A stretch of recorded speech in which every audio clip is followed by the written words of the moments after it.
Good morning on this beautiful Sunday morning. I'm blessed today. I hope you are as well. So today I would like to talk and discuss a continuation of the mental health video. I want to discuss CBT and childhood trauma. And so childhood trauma is basically when you experience traumatic things as a child, as an adolescent, and it goes unresolved. So into your adulthood, you start to experience those things at a very high level to where you're still thinking about those things because they never got resolved through therapy or medication or a combination of both. And so I'm learning in therapy that childhood trauma definitely can affect how you mentally view yourself and your way of thinking. And so my childhood trauma involves my mom dying at 9 years old. When I was 9 years old, she died of breast cancer, and I had woke up and she was dead beside me in the bed.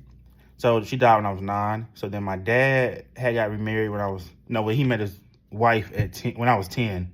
She died when I was 19. So the number 9 kind of like comes into play with both of my mom and my stepmom, being that my mom died when I was 9 and my stepmom was in my life for 9 years.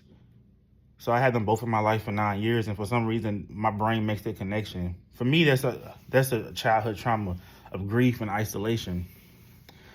And another thing is being sexually molested, and so I'm learning that we both were kids, and so I can't really blame the other kid for it.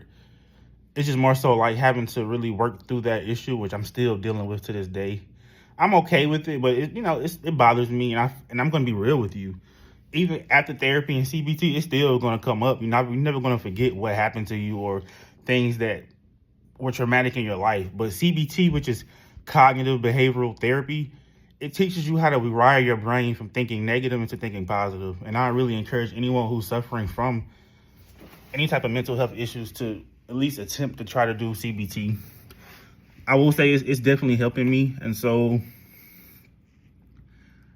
it's a challenge sometimes, I'm not going to lie. But I feel like as long as I'm on this earth, I'm going to try to at least tackle the things that I want to tackle in my life that's been bothering me up until this point. I don't want to get 30 years old and still suffer from these issues.